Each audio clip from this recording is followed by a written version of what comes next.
شریک عیش و عشرت سب ہیں لیکن مصیبت کاٹنے والے تمہیں ہو، کرم سب پر ہے کوئی ہو کہیں ہو، تم ایسے رحمت للعالمین ہو۔ وہ ہر عالم کی رحمت ہیں، کسی عالم میں رہ جاتے یہ ان کی مہربانی ہے کہ یہ عالم پسند آیا۔ وہ ہر عالم کی رحمت ہیں، وہ ہر عالم میں رہتے ہیں، وہ ہر عالم کی رحمت ہیں، وہ ہر عالم میں رہتے ہیں، اور فیض رحمت للعالمین رحمت ہی رحمت ہے۔ اگر خاموش رہوں تو ہی سب کچھ ہے، جو کچھ کہا تو تیرا حسن ہو گیا محدود۔ کارگاہ رسالت والے رسالت میں درود شریف کا نذرانہ عقیدت پیش کرنا۔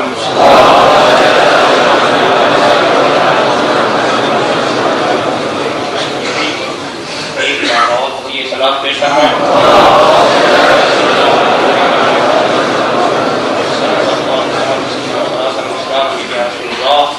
ایک بار اور نذرانہ درود شریف پیش کرنا۔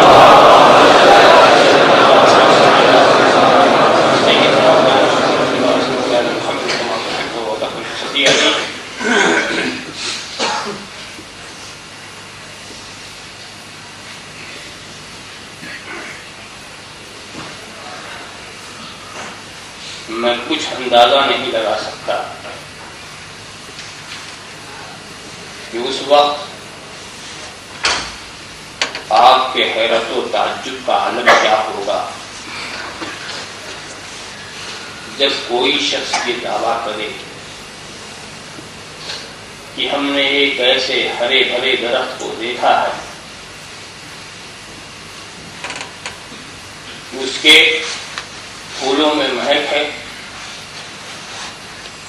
پتیوں کے اندر لطافت ہے، بڑا ہی شاداب درخت ہے، مگر اس کی جڑ سوکھی ہوئی ہے، جڑ کے اندر کوئی جان نہیں ہے، اور پورا درخت ہرا بھرا۔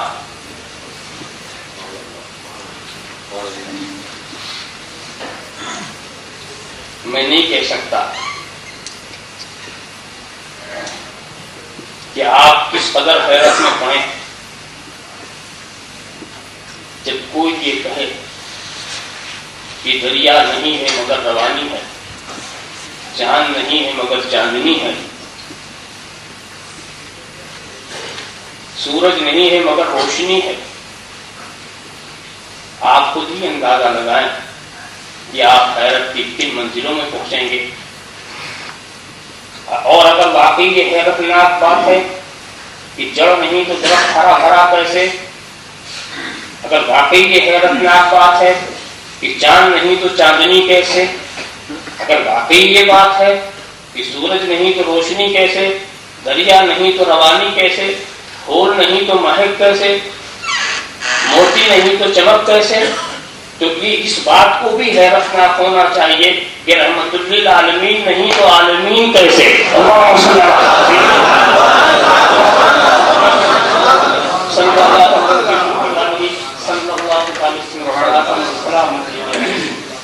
اسی خاص نقطے کی طرف میں آپ کی توجہ لے جانا چاہتا ہوں، جس کو بڑے واضح انداز میں رب تبارک و تعالیٰ ارشاد فرماتا ہے کہ اے محبوب، ہم نے تجھے سارے عالمین کے لیے رحمت بنا کر بھیجا، ہم نے بھیجا، رحمت بنا کر بھیجا ہے۔ اب اس بات کے سمجھنے کی ضرورت ہے کس کی رحمت؟ یہ آنے والا سارے عالمین کے لیے رحمت ہے تو ہے کس کی رحمت؟ یہ آنے والا رحمت تو کوئی کرنے والا جو ہوگا وہ رحیم ہوگا، رحمت کرنے والے کو رحیم، کرم کرنے والے کو کریم، علم والے کو علیم، خبر والے کو خبیر، سماعت والے کو سمیع، بصارت والے کو بصیر۔ تو کوئی رحمت والا ہو تو رحیم، تو یہ رحمت ہے تو رحیم کون؟ یہ رحمت ہے تو رحمت کس کی ہے؟ جس کی رحمت ہوں گے اسی کے رحیم، وہی تو رحیم، وہی رحیم ہے جس کے نام سے آپ ہر کام کا آغاز کرتے ہیں، بسم اللہ الرحمن الرحیم۔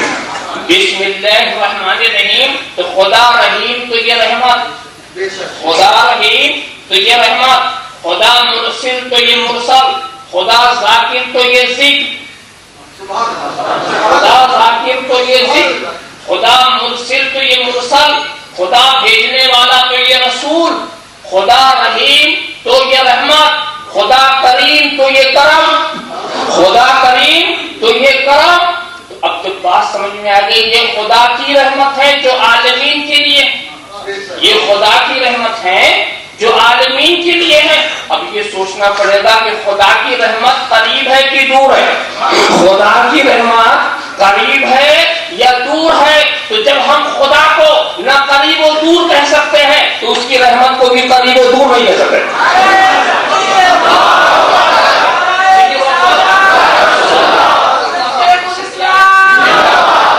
سوچنے کی بات ہے کہ تو ہم نے محبوب تجھے رحمت بنا کر بھیجا، اور کس کے لیے؟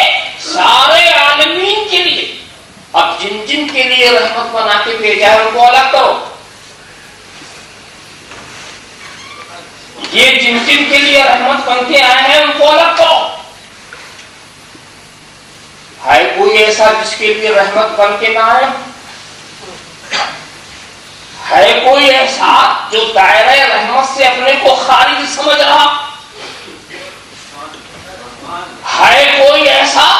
یاد رکھو، رسول کے دائرے رحمت سے ابلیس بھی اپنے کو خارج نہیں سمجھتا، رسول کے دائرے رحمت سے ابلیس بھی۔ آپ پوچھو گے کہ رسول کی رحمت سے ابلیس کو کیا ملا؟ قیامت تک کی مہلت ملی۔ اللہم صلی اللہ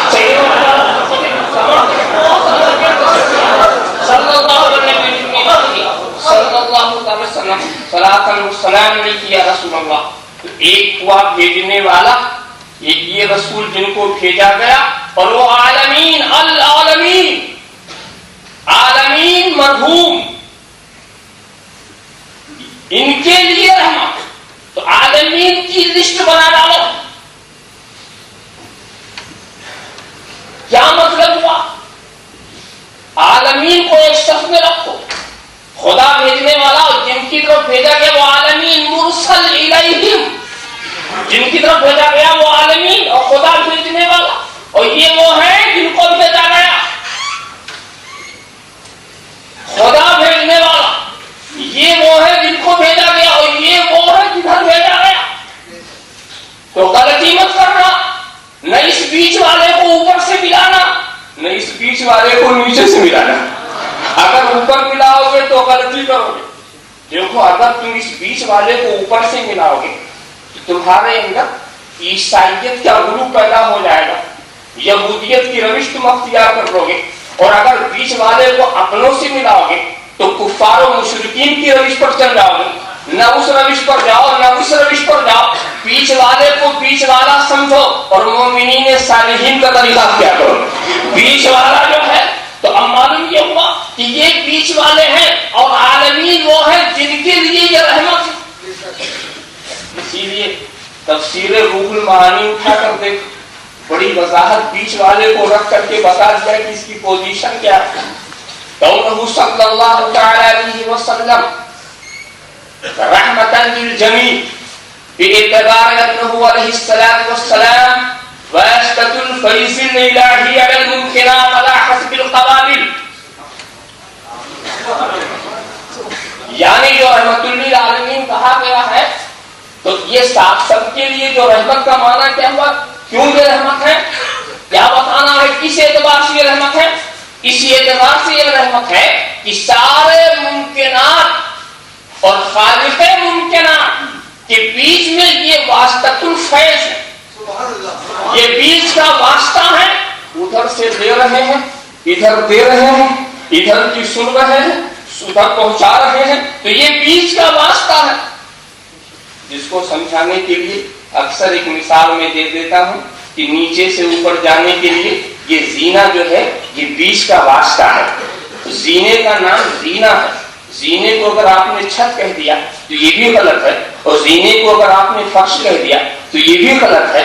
اس کا ایک ہاتھ یہاں ہے، ایک ہاتھ وہاں ہے، یہاں والے کو اوپر خیریت سے پہنچاتا ہے اور وہاں والے کو خیریت سے یہاں لے آتا ہے۔ وہاں کی جو نعمتیں ہیں وہ خیریت سے، تو خیریت سے جانا ہو تو زینے سے جاؤ، اور خیریت سے آنا ہو تو زینے سے آؤ، اور اگر جان ہی دینا ہے تو بغیر زینے کے اچھل جانا، اگر موت ہی کی گود میں جانا ہے تو زینے کی تلاش کرنے کی ضرورت ہی نہیں ہے، مگر خیریت تو وابستہ ہے زینے سے، رحمت جو ہے، مہربانی جو وابستہ ہے اس زینے سے، تو اوپر سے بھی نہیں، یہ واسطۃ الفیض الالہی علی الممکنات علی حسب القوابل، یعنی دینے والا تو یہی خدا، دینے والا، رسول بانٹنے والے، تو خدا جو کچھ دیتا ہے رسول سے بانٹتے ہیں، مگر دینے میں بھی ذرا سا دیکھیے، جیسی جس میں قابلیت ہو ویسے ہی دیتے ہیں، جیسی جس میں قابلیت ہو ویسے ہی دیتے ہیں۔ دیکھو یہ کہہ کر کے صاحب تفسیر روح المعانی نے ایک عجیب گوشے کی طرف اشارہ کیا۔ دیکھو ایک تو دینے کا انداز کیا ہوتا، ایک دینے کا انداز کیا ہوتا کہ میں کوئی چیز پیر نورانی صاحب کو دے دوں اور دینے کے بعد یہ کہوں جائیے مسجد میں لوگ آئے ہوں گے سب کو بانٹ دیجیے، تو ان کی حیثیت ایک سفیر محض کی ہوگی، ان کی حیثیت ایک بے اختیار واسطے کی ہوگی۔ میں نے جو کہا اور جب یہ بانٹنے لگے تو یہ نہیں دیکھتے کہ کس میں صلاحیت ہے، کس میں لینے کی استعداد ہے، بس جو مسجد میں ملا یہ دیتے ہی چلے گئے۔ ایک تو دینے کا طریقہ یہ ہوتا، اور ایک یہ کہ ہم سب کچھ کا مالک انہیں بنا دیں، اب اختیار دیں کہ اب جس کو آپ چاہیں اسے دے دیں، جس کو آپ چاہیں اسے دے دیں۔ پہلے جب میں نے کہا تھا تو اب چاہنا بھی میرا ہی تھا، میں نے اس سفیر محض کو، میں نے اس واسطۃ الفیض کو کوئی اختیار نہیں دیا تھا، اسے اپنی مرضی سے بھی کچھ نہیں کرنا تھا، وہ دیتا ہی چلا گیا۔ مگر جب میں نے یہ کہا کہ اب جس کو جس کے لائق سمجھے وہ دیتے چلے جائے، یہ میں سب آپ کو دیتا ہوں، آپ جسے چاہیں گے، تو اب دینے کا انداز ان کا الگ ہو جائے گا۔ اب دیکھیں گے کہ اس میں صلاحیت ہے، کتنی صلاحیت ہے، کتنے کو یہ سنبھال سکے گا، کتنے کو یہ برداشت کر سکے گا۔ تو دینے کا مالکانہ انداز دینے کا اور ہے اور سفیرانہ انداز اور ہے، پہنچا دینا اور ہے اور مالکانہ انداز اور ہے۔ تو میرا محبوب دیتا ہے مگر پہلے لینے والے کو دیکھ لیتا ہے کہ لینے والے میں صلاحیت کس بات کی ہے، لینے والے میں صلاحیت کس بات کی ہے۔ اس نے دیا، کتنوں کو دیا، دے رہا ہے، دیتا ہی چلا جا رہا۔ تم نے نہیں خیال کیا پورے درخت کو یہ جو کچھ مل رہا ہے وہ بیج ہی کے واسطے سے مل رہا ہے، یہ بیج ہی ہے۔ یہ تنا کی صلابت کس سے ملی؟ بیج سے۔ یہ ٹہنیوں میں لطافت کس سے ملی؟ بیج سے۔ پتیوں کے اندر جو نزاکت ہے کس سے ملی؟ بیج سے۔ پھول کیسے؟ بیج سے۔ تو بیج جو ہے وہ جڑ ہے، مگر آپ دیکھیں دینے والا وہی بیج ہے، مگر پھولوں کو کیا دیتا ہے، پھلوں کو کیا دیتا ہے، پتیوں کو کیا دیتا ہے، ٹہنیوں کو کیا دیتا ہے۔ ارے دینے والے جب ایک ہے تو آتا ایک کیوں نہیں ہے؟ کہا لینے والے ایک نہیں ہے، لینے والے ایک نہیں ہے، جیسا لینے والا ہوگا وہ ایسا ہوگا۔ دیکھو صدیق اکبر بن کر آؤ گے تو پھر دینے کا انداز کچھ اور ہوگا، فاروق اعظم بن کر آؤ گے تو دینے کا انداز اور ہوگا، غوث جیلانی بن کر آؤ گے تو دینے کا انداز کچھ اور ہوگا، بایزید بستامی بن کر آؤ گے تو دینے والا تو وہی ہے، مگر پہلے سمجھتا ہے کہ قابلیت کس کی۔ مگر ایک بات بتاؤ، میں یہ کیا سمجھوں کہ ان کی قابلیت کیسی ہے؟ قابلیت سمجھنا، استعداد سمجھنا، صلاحیت سمجھنا یہ تو اندرونی بات کی چیز ہے۔ ہم کیا جانیں کس میں کیا صلاحیت ہے، کس میں کیا قابلیت ہے؟ تو پتہ یہ چلا کہ صرف وہ مالک ہی نہیں بنایا، غیب کا عالم بھی بنا دیا۔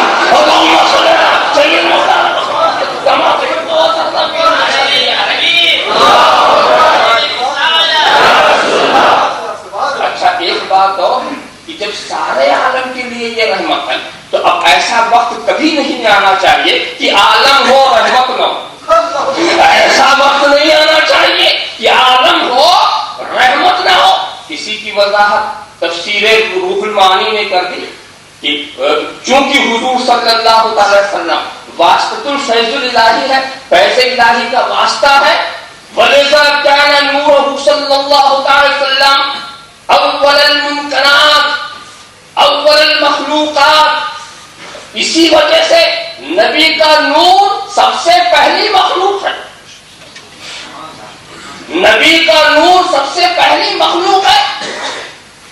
وفی الخبر اول ما خلق اللہ تعالی نور نبیک یا جابر، اے جابر اللہ نے سب سے پہلے تیرے نبی کے نور کو پیدا کیا۔ اور حدیث شریف میں آیا، تفسیر روح المعانی نے اسے بھی ذکر کیا کہ اللہ المعطی والا القاسم، اللہ دینے والا ہے، میں بانٹنے والا۔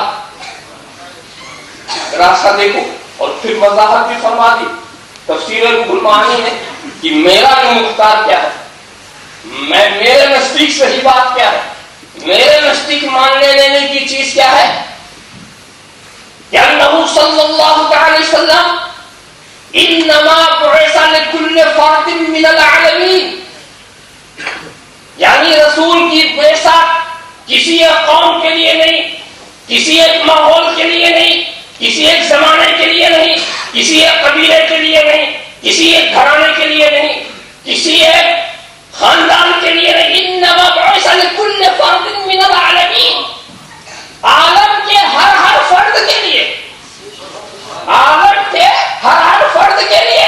اور یہ بھی وضاحت تفسیر روح المعانی کرے، ملائکتہم وانسہم وجنہم ولا فرق بین المؤمن والکافر من الانس والجن فی ذالک، یعنی چاہے وہ فرشتے ہوں، چاہے وہ جنات ہوں، چاہے وہ انسان ہوں، سبھی پر رسول کی بعثت ہوئی، سبھی کی طرف رسول کی بعثت ہوئی۔ سرکار سبھی کے رسول، سبھی کے نبی، سبھی کی طرف مبعوث، اور پھر مومن و کافر کی بھی فرق نہیں ہے۔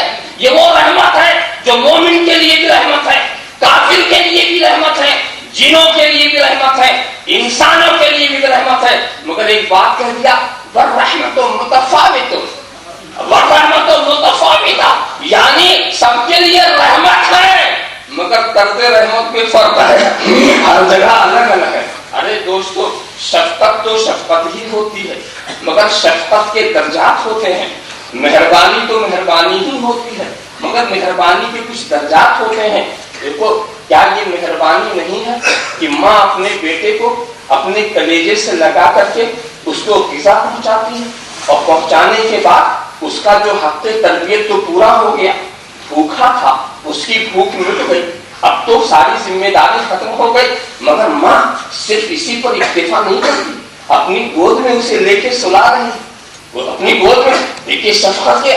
اور جب بچہ بالکل سو جاتا ہے، بالکل سو جاتا ہے، اب اسے لے جا کر کے اس نے جھولے پہ ڈال دیا، جھولے پہ ڈال دینے کے بعد شفقت کا یہ دوسرا درجہ بھی مکمل ہو چکا تھا، مگر ہم یہ دیکھ رہے ہیں کہ ماں اپنے دوسرے کاموں میں لگی ہوئی ہے، مگر مڑ مڑ کے جھولے کو دیکھ رہی ہے، مڑ مڑ کے جھولے کو دیکھ رہی ہے کہ کہیں ہمارا پیارا بچہ جاگ تو نہیں گیا ہے، بیدار تو نہیں ہو گیا ہے، اسے کوئی خطرہ تو نہیں ہے، تو ادھر نظر بھی ہے۔ تو دیکھو، یہ دودھ پلانا بھی شفقت ہے، یہ گودی میں سلانا بھی شفقت ہے، اور یہ فوراً ہر وقت غافل نہ رہنا بھی، غافل نہ رہنا بھی شفقت ہے۔ مگر فرق یہ ہے کہ دودھ پلانے کا نام تربیت ہے، دودھ پلانے کا نام تربیت ہے، اور گود میں سلا لینے کا نام رحمت ہے، اور غافل نہ رہنے کا نام محبت ہے۔ اللہم صلی علی سیدنا محمد کما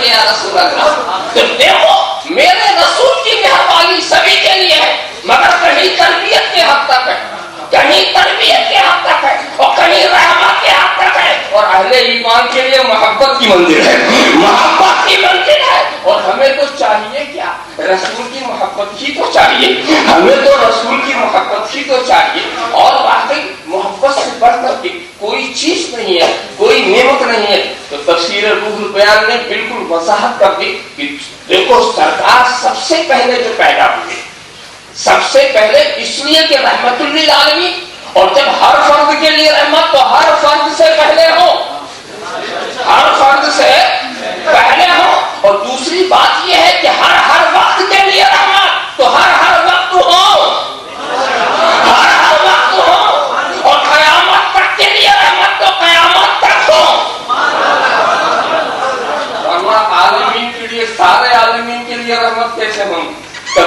ماضی کے لیے ہوں گے، کہیں حال کے لیے ہوں گے، کہیں مستقبل کے لیے ہوں گے، مگر جو عالمین کو عمومیت دی گئی ہے، اللہ پر العالمین، سارے عالم کو ایک منزل پہ رکھو، پھر پتا چلے گا کہ عالمین کا دائرہ کتنا وسیع ہوتا ہے، اور وسیع نہ سمجھ میں آئے تو الحمدللہ رب العالمین پڑھ کر کے سمجھ لو کہ وہاں عالمین کا دائرہ کتنا وسیع، وہاں عالمین کا دائرہ کتنا وسیع ہے۔ تو جس کو ربوبیت کی ضرورت ہے، کیا رحمت کی ضرورت نہیں ہے؟ جس کو خدا کی ربوبیت کی ضرورت ہے، اسے خدا کی رحمت کی ضرورت ہے، اور خدا کی رحمت ہی کا تو نام ہے محمد رسول اللہ۔ اللہم صلی علی سیدنا محمد وعلی سیدنا محمد کما فی القرآن غیر مصلی ہے۔ بتاؤ کیا ایسا ہو سکتا ہے رب رہے ربوبیت نہ رہے؟ کیا ایسا ہو سکتا ہے رب رہے ربوبیت نہ رہے؟ کیا ایسا ہو سکتا ہے رزاق رہے رزاقیت نہ رہے؟ کیا ایسا ہو سکتا ہے کہ علیم رہے علم و خبر نہ رہے؟ کیا ایسا ہو سکتا ہے کہ رحیم رہے اور اس کی رحمت نہ رہے؟ رحیم رہے اور اس کی رحمت ہی کا تو نام رحمت للعالمین ہے، اس کی رحمت ہی کا تو نام رحمت للعالمین ہے۔ وما ارسلناک الا رحمت للعالمین۔ مگر دوستو بات بھی ضروری، ویسے تو بہت سارے مسائل اس سے واضح ہو جاتے ہیں کہ رحمت للعالمین ہونے کے لیے کتنی باتوں کی ضرورت ہے۔ اگر میں ادھر جاؤں تو کافی وقت بھی لگ جائے گا، ایک اشارہ ہلکا پھلکا کر دوں کہ سارے عالم کے لیے مہربان ہونے کے لیے ضروری یہ ہے کہ عالم کے ہر ذرے، عالم کے ہر جگہ میں وہ موجود، ورنہ کیسے مہربان ہوگی؟ کیا کوئی شکل ہے مہربانی؟ ایک شخص انڈیا میں رہتا ہو، وہ یہاں پر کیا مہربانی کرے گا؟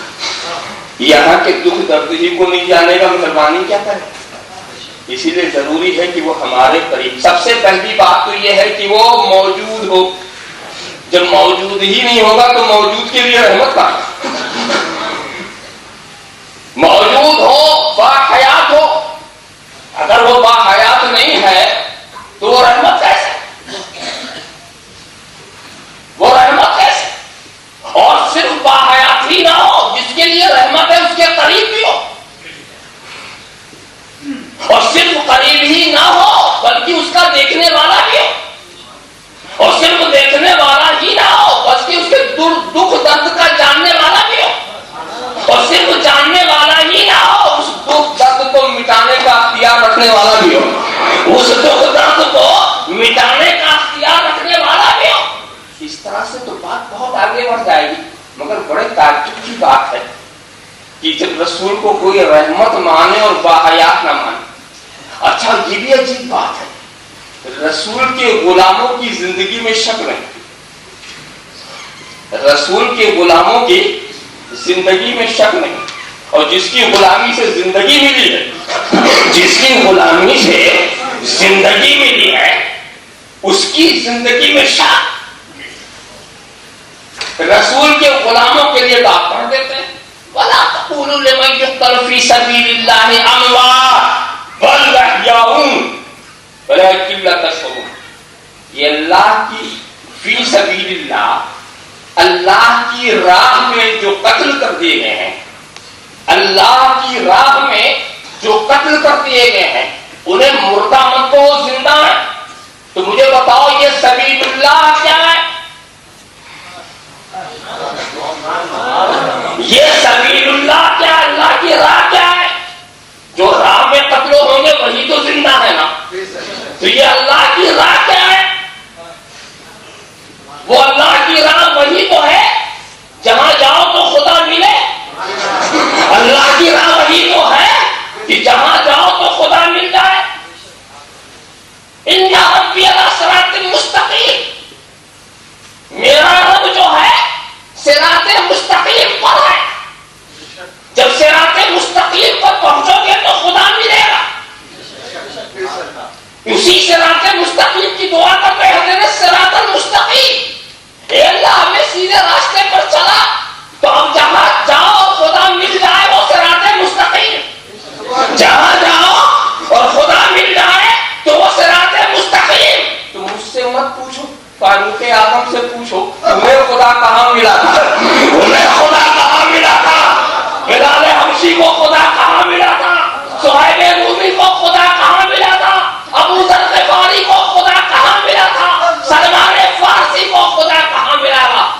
تھا محمد عربی کے پاس ملا تھا، رسول عربی کے پاس ملا تو رسول اللہ ہی سبیل اللہ ہے، رسول اللہ ہی سبیل اللہ ہے، اور جب اللہ کی راہ یہی ہے تو ان کی اتباع کر کے جو قتل ہوگا وہ زندہ ہے، ان کی اتباع میں جو اللہ کی راہ میں قتل ہو جائے، جو حب رسول میں قتل ہو جائے، جو اطاعت رسول میں قتل ہو جائے، جو اتباع رسول میں قتل ہو جائے، جو شریعت رسول میں قتل ہو جائے، جو دین رسول میں قتل ہو جائے، جو رسول کی غلامی میں قتل ہو جائے وہ زندہ، اور جس کی غلامی ہو وہ اسی کی زندگی میں شبہ۔ حالانکہ واقعی آپ خیال کریں، اور اچھا ہوا کہ غلاموں کی زندگی کے لیے نس آ گئی، غلاموں کی زندگی آقا اس بات سے بے نیاز ہے کہ اس کو اتنا سمجھایا جائے، غلاموں کی زندگی کی دوسری نس آ گئی، لا تحسبن الذين قتلوا في سبيل الله اموات بل احياء عند ربهم يرزقون فرحين بما آتاهم الله من فضله۔ اللہ کے رب بارگاہ خدا بندی میں یہ رزق پانے والے خدا کے فضل و نوازش سے جو ملتا ہے اس سے خوش ہیں، آپس میں ایک دوسرے کو بشارت دے رہے ہیں۔ ذرا سا آپ خیال کرو کیا شان ہے ان کی، تو ان کے تعلق سے ان کے بارے میں تو زندگی کا سب اعتراف کرتے ہیں، اللہ کی راہ میں قتل ہو گئے۔ آپ غور کریں یہ قتل کیا چیز ہے، کبھی سوچا یہ قتل کیا مطلب، یعنی چھری چلے تبھی قتل، اللہ کی راہ میں قتل، اس کے لیے وہی لوہے والی چھری سے کام چلے گا۔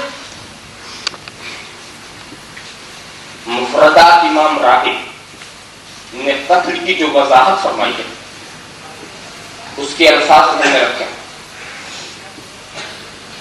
اصل القتل ازالۃ الروح عن الجسد،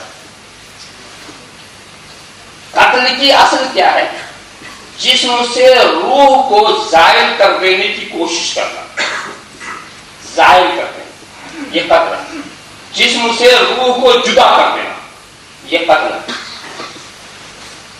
ولكن اذا اعتبر بفعل المتبلد ذلك يقال قتل، واذا اعتبر بفوت الحياة يقال موت۔ روح نکل جاتی ہے مگر جب قاتل کے فعل کا اعتبار کیا جاتا ہے، روح نکلنے کی جس نے کوشش کی تھی، تصرف کیا تھا، روح نکالنے کی جب اس کے فعل کا اعتبار کیا جاتا تو اس کو قتل کہتے ہیں۔ اب جب فوت حیات کا اعتبار کیا جاتا یعنی زندگی کے نکلنے کا جب اعتبار کیا جاتا تو اس کو موت کہتے ہیں۔ چیز وہی اعتبار سے نام بدل گیا، تو چونکہ بندوں کے فعل کا اعتبار، بندوں کو بھی خدا نے کچھ کرنے کا اختیار دیا ہے، تو جب قاتل کے فعل پہ نظر ہوتی ہے تو کہتے ہیں یہ قتل، اور جب اس کی حیات کے نکلنے کی پر نظر ہوتی ہے تو اسے کہتے ہیں موت۔ تو قاتل کا کام صرف تلوار چلانا ہے، حیات کا نکالنا نہیں ہے، بندے کا کام صرف تلوار چلانا ہے، بندے کا کام صرف زہر کھلا دینا ہے، مگر زندگی کا نکالنا یہ بندے کے اختیار کی بات نہیں ہے۔ اسی لیے بندہ قاتل ہوتا ہے، ممیت نہیں ہوتا، قاتل ہوتا ہے، ممیت نہیں ہوتا۔ مارنا یہ تو خدا کے اختیار کی بات ہے، وہ جسے چاہے موت دے دے، یہ خدا کے اختیار کی بات ہے۔ بندے کو قاتل کہا جا سکتا ہے، مارنے والا نہیں کہا جا سکتا۔ اب جب آپ بات سمجھ میں آ گئی تو اب ایک بات آپ بتاؤ کہ کیا یہ بتایا کس طرح قتل ہو، زندگی کے لیے خدا کی راہ میں قتل ہو یہ تو ہے، تو کیا یہ بھی بتایا گیا کہ کس طرح سے قتل ہو، یہ کچھ نہیں،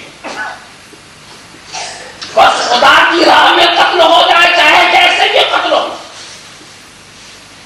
وہ زندہ وہ باحیات ہے۔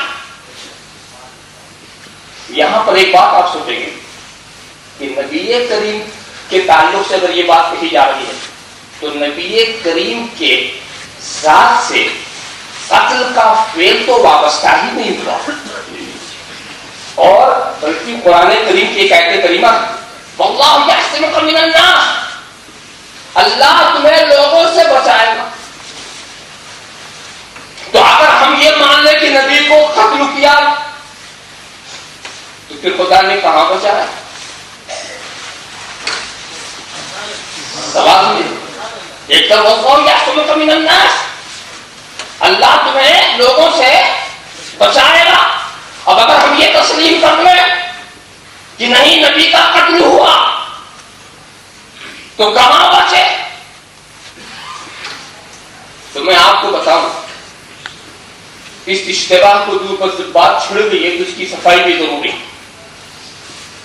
اس اشتباہ کو دور کرنے کے لیے کہ دیکھو کسی کے لیے آپ قتل کا کوئی عمل کریں، یعنی زہر کھلا دے مثلا یا تلوار چلا دے، تو آپ کا کام تو اتنا نہیں،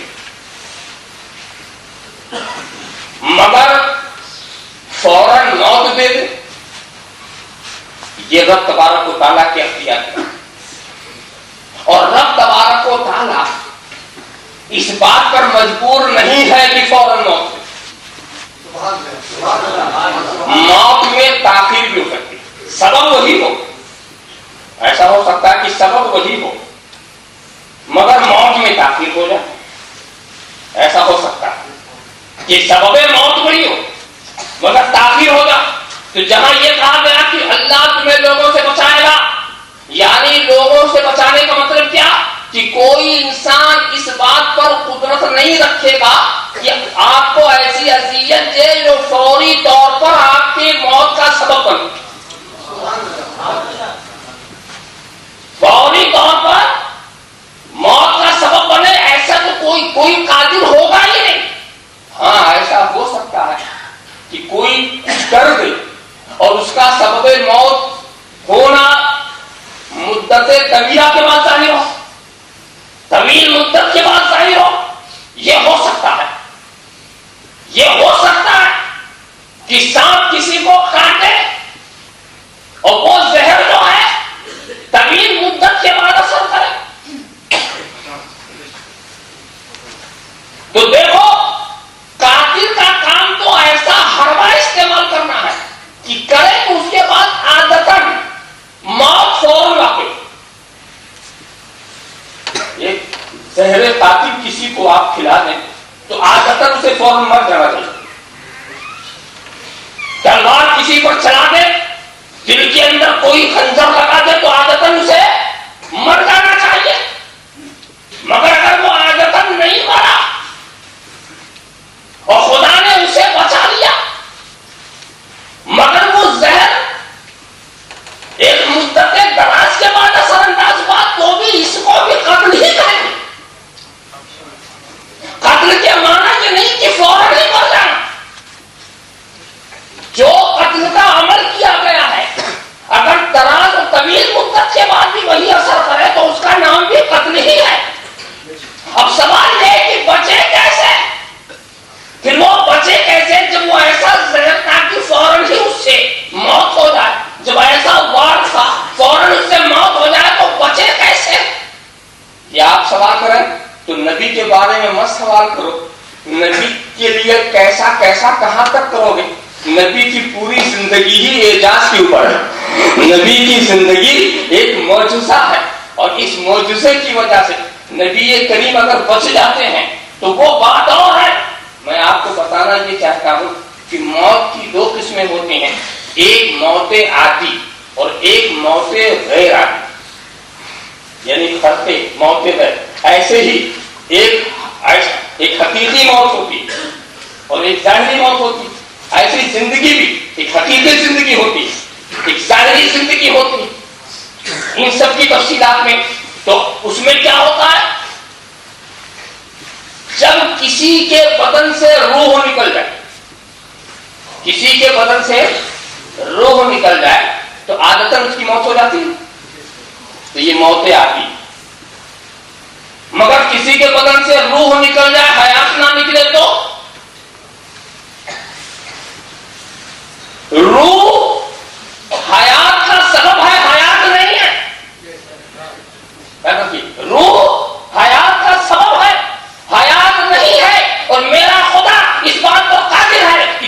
کو چاہے سبب سے کرے اور جس کام کو چاہے بلا سبب کرے، جس کام کو چاہے سبب سے کرے۔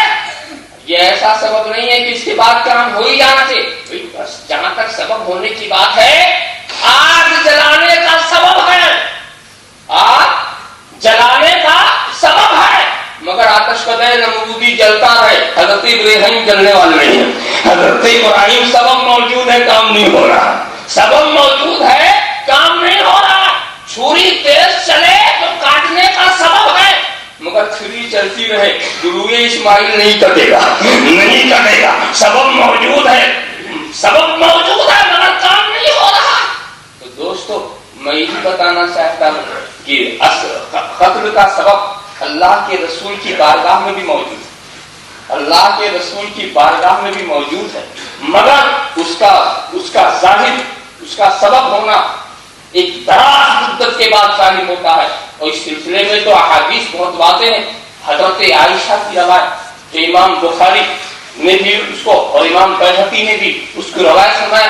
حضرت عائشہ ارشاد فرماتی ہیں کہ کان رسول اللہ صلی اللہ علیہ وسلم یقول فی مرضہ الذی توفی فیہ، اللہ کے رسول کو جس مرض میں وفات ہوئی تو وہ اکثر بات کرتے تھے، سرکار نے فرمایا لم ازل اجد علم الطعام الذی اکلت بخیبر، میں اکثر و بیشتر اس کھانے کی تکلیف محسوس کرتا تھا جو میں نے خیبر میں کھایا، جو میں نے خیبر میں کھایا تھا، تو اس کھانے کی تکلیف کبھی کبھی لوٹتی تھی، میں محسوس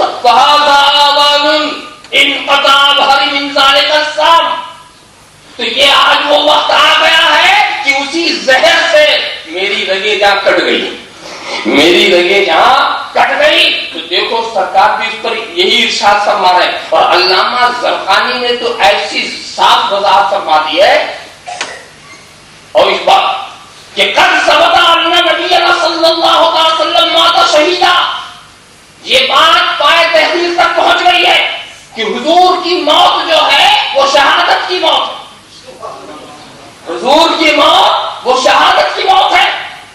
لأقلہ یوم خیبر من شاة مسمومة ساما قاتلا على ساعة، اس لیے کہ حضور نے ایک ایسی زہریلی بکری کو کے گوشت کو نوش فرمایا تھا جس میں سم قاتل ملا ہوا تھا۔ یہاں تک کہ ایک صاحب تھے حضرت بشر ابن العرا ابن معروف، انہوں نے اسی کو نوش فرمایا تھا، ان کی وفات ہو گئی، وہ ایسا زہر قاتل تھا، مگر سوال ہے کہ حضور کیسے بچے؟ اس کا جواب انہوں نے دیا وَسَارَ بَقَوْهُ صلی اللہ علیہ وسلم معجزہ، رسول کا باقی رہنا معجزہ، رسول کا باقی رہنا یہ معجزہ۔ اور پھر انہوں نے بھی فرمایا کہ یہ زہر کبھی نہ کبھی اپنا اثر دکھایا کرتا تھا۔ تو میں یہ بتا رہا ہوں کہ اگر فعل قتل کے انجام دینے سے کوئی باحیات ہوتا ہے تو نبی کریم کی شہادت کے لیے بھی یہی نص کافی ہے۔ اس میں یہ نہیں ہے کہ فوراً قتل کا اثر ظاہر ہو، اس میں ایسی کوئی وضاحت نہیں ہے کہ فوراً قتل کا اثر ظاہر ہو۔ حضرت عبداللہ ابن مسعود نے تو ایک بات عجیب کہی، حضرت عبداللہ ابن مسعود نے ایک عجیب بات کہی کہ اگر مجھے اس بات کے لیے 9 بار حلفیہ بیان دینا پڑے لأن أحلفت تسعا أن رسول الله صلى الله عليه وسلم قتل قتلا أحب إلي من أن أحلف واحدة أنه لم يقتل، اگر مجھے 9 بار قسم کھانا پڑے تو میں یہ کھا سکتا ہوں کہ نبی کو قتل کیا گیا اور نبی کو نہیں قتل کیا گیا، اس کے لیے تو میں ایک بار بھی حلف نہیں کھا سکتا، ایک بار بھی حلفیہ بیان نہیں دے سکتا، ایک بار بھی قسم نہیں کھا سکتا۔ اور انہوں نے کہا کیوں؟ میں نبی کے قتل کو کے لیے 9 بار جو قسم کھانے کی بات کر رہا ہوں، اس لیے ذالک لأن اللہ تعالی اتخذہ نبیا واتخذہ شہیدا، اس لیے کہ اللہ نے ان کو نبی بھی بنایا ہے اور شہید بھی بنایا ہے۔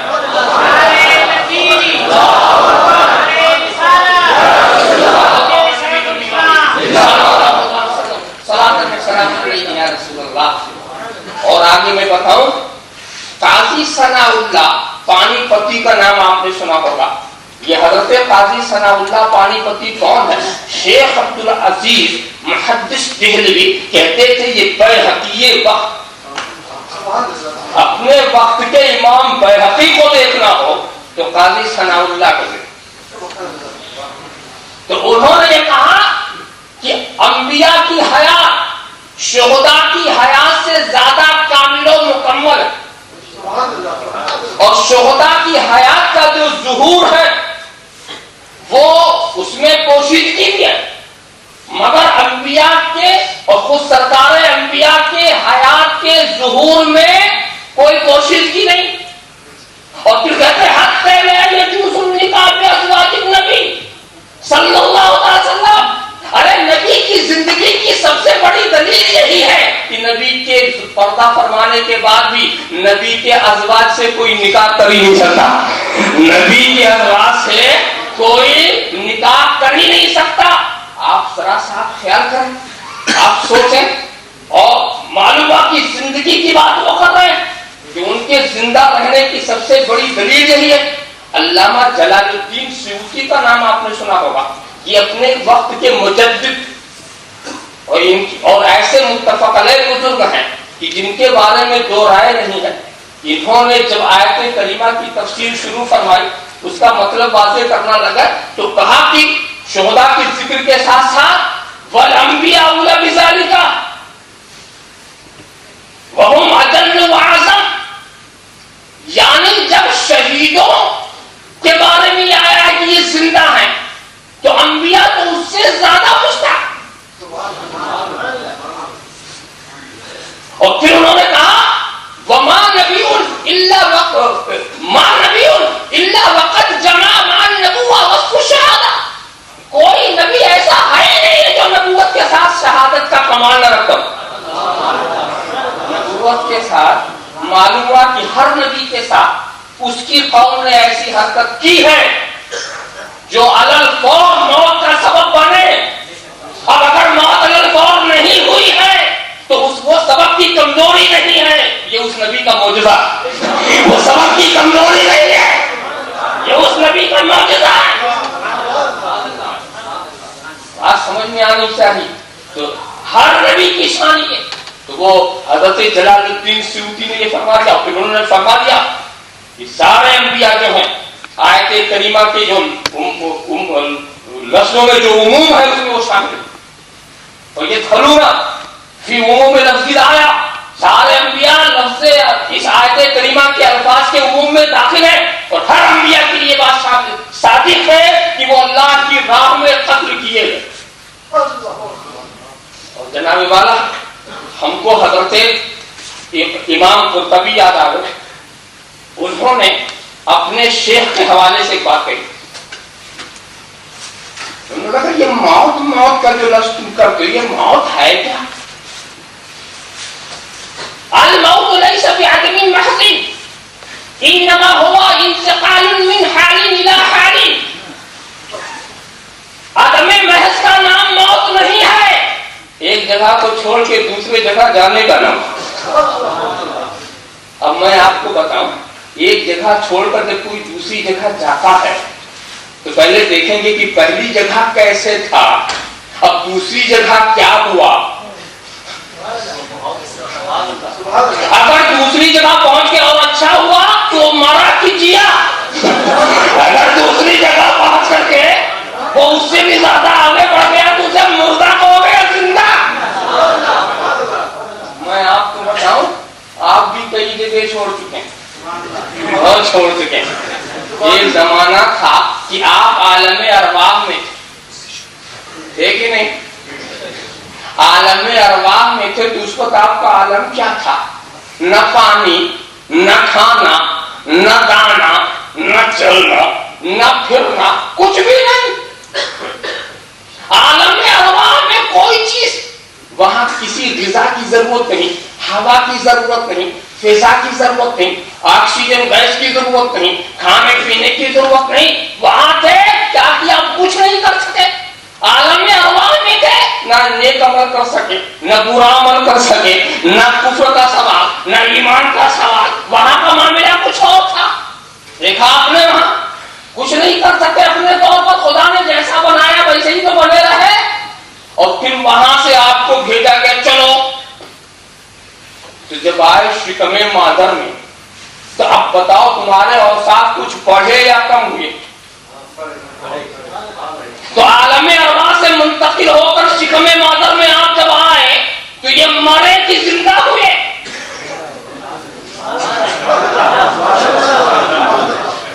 آپ سوچئے یہ مرے کہ زندہ ہوئے. اور پھر جب تک رب نے چاہا تو شکم مادر میں رکھا, پھر وہاں سے بھی کہا نکلو. اور جب باہر آئے تو اب بتاؤ جو پہلے حالت تھی اس کی حالت سے بہتر حالت ہوئی کہ نہیں؟ تو اب بتاؤ یہ دوسری موت ہے یا زندگی؟ یہ جو جگہ چھوڑی آپ نے اسے موت کہا جائے گا یا زندگی؟ اور ایک بات دیکھو, خدائی نظام دیکھو, عالم ارواح میں کچھ کھانے کی ضرورت نہیں اور شکم مادر میں پہنچے فوراً غذا کی ضرورت, فوراً, مگر ہوا کی ضرورت نہیں. اور جب وہاں سے باہر آئے تو فوراً ہوا کی ضرورت. ایک سیکنڈ نہ ملے تو خیریت نہیں. دیکھا تھا تو ہر عالم کے لوازمات الگ الگ, ہر عالم کی ضرورتیں الگ الگ. میں یہ دکھانا چاہ رہا ہوں. تو اب مگر ایک بات دیکھو کہ قدرت نے شکم مادر میں غذا بھی پہنچائی تو اس کا ڈھنگ بھی الگ. کیسے؟ ناف کے راستے سے غذا پہنچتی نا, ناف کے راستے سے. اور دنیا میں آئے تو اب کدھر سے کھا رہے؟ منہ سے کھا رہے. سارا ڈھنگ بدل گیا, سارا طریقہ بدل گیا. اور جب وہاں تھے تو کیسے کھا رہے تھے؟ ناف سے. ایک بات بتاؤ, اگر خدا اسی غذا کو جو شکم مادر میں مل رہی ہے منہ کے ذریعہ کھلاتا تو حرج کیا؟ منہ کے ذریعہ کھلا دیتا. ارے بھائی جب دنیا میں ہمیں پوری زندگی منہ سے کھانا ہے تو اس کی مشق وہیں سے شروع ہو جاتی, تو اس میں کون سے حرج کی بات؟ مگر وہاں منہ کے ذریعہ نہیں, ناف کے ذریعہ کیوں؟ ارے پہلے غذا بھی تو دیکھ لے کیا ہے, پہلے غذا بھی تو دیکھ لے کہ وہ کیا ہے. ارے غلاظت والی غذا تھی تو ناف کے ذریعہ پہنچا دیا, غلاظت والی غذا تھی تو ناف کے ذریعہ. ارے پہنچانے والے تو منہ کے ذریعہ بھی تو پہنچا سکتا تھا. ارے نادا, میں نے اس زمین کو, اس زبان کو اس لیے نہیں بنایا ہے کہ اس پر نجاست گزرے, اس پر نجاست گزرے, اس پہ غلاظت گزرے. میں نے اس زبان کو اس لیے بنایا تھا کہ اس زبان سے ذکر الہی ہو, اس زبان سے نعت مصطفیٰ ہو, اس زبان سے حمد الہی ہو, اس زبان سے خدا کی تحمید و تحلیل ہو. تو جس زبان کی حفاظت ہم خدا اور رسول کے ذکر کے لیے کر رہے ہیں وہاں غلاظت نہیں گزاریں گے, وہاں غلاظت نہیں گزاریں گے. ہاں جب غذا طیب و طاہر ہو جائے گی تو منہ کے ذریعہ کھلا دیں گے. اللہم صلی علی سیدنا مولانا محمد کما تحب و ترضى. تو دیکھو تمہارے زبان کی حفاظت خدا نے کی کہ نہیں؟ تمہارے زبان پر نجاست کو نہیں گزارا, غلیظ چیزوں کو نہیں گزارا, حفاظت فرمائی کہ نہیں فرمائی؟ اب تم خود حفاظت نہ کرو تو کتنے افسوس کی بات ہے. اب تم خود حفاظت نہ کرو. اس زبان کو غلیظ غذاؤں سے خدا نے بچایا جبکہ تمہارے اندر خود اپنے کی بچانے کی کوئی طاقت نہیں. اور جب خدا نے تم کو طاقت دے دی تو اسی زبان پر غلیظ غذائیں کو لے جاتے ہو. یہ شراب کیا ہے؟ کیا یہ زبان اس لیے تھی کہ اسے شراب سے غلیظ کیا جائے؟ کیا یہ زبان اس لیے تھی کہ اسے حرام لقموں سے تر کیا جائے؟ کیا یہ زبان اس لیے تھی کہ اس میں حرام مشروبات پہنچائے جائیں؟ ارے تیرے خدا نے تو تیری زبان کی حفاظت کی مگر بندے تو اپنی زبان کا مقام نہ سمجھ سکا, تو اپنی زبان کا مقام نہ سمجھ سکا. یہ زبان تلاوت قرآن کے لیے ہے, شراب پینے کے لیے نہیں ہے. یہ زبان نعت مصطفیٰ کے لیے ہے, حرام کھانے کے لیے نہیں ہے. یہ زبان رزق حلال کو گزارنے کے لیے ہے, حرام روٹی توڑنے کے لیے نہیں ہے. صاحب خیال کرتے چلو. دیکھو مگر میں تو یہ بتا رہا تھا, یہ تو ایک ضمنی بات عرض کر دی, میں یہ بتا رہا تھا اس دنیا میں جب آئے تو مرے کہ زندہ ہوئے, اور اس کے بعد پھر کیا معلوم حالت بہتر ہو گئی, اس لیے یہ زندہ ہے مردہ نہیں, بہتر ہو گئی. اب یہاں سے بھی آپ چلیں گے جب یہاں سے چلیں گے تو ایک دوسرا عالم ملے گا، عالم برزخ. یہاں لوگ لے جا کے قبروں میں لٹا کے چلے آئیں گے، آپ عالم برزخ میں پہنچ جائیں گے. اب وہاں کیا آپ کی حالت؟ اب عالم برزخ میں جو کچھ یہاں تھا اس سے آپ آگے بڑھے یا کم ہوئے؟ وہاں جا کر یہاں تو ایک زندگی تھی، وہاں جا کے 10 زندگی مل جائے تو یہاں تو ایک زندگی تھی اور وہاں گئے تو 10 زندگی ملی تو تم ہوئے مردہ کی زندہ.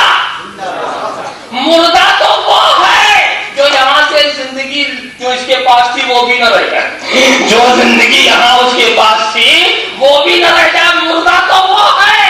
وہ کیسے مردہ ہے؟ جو چلتے ہیں تو عرش الہی کے قریب پہنچتے ہیں. وہ کیسے مردہ ہے؟ جو ریاض الجنہ میں پرواز کر رہے ہیں. وہ کیسے مردہ ہے؟ جو قناطیر معلقہ تحت العرش کے اندر آرام فرما رہے ہیں.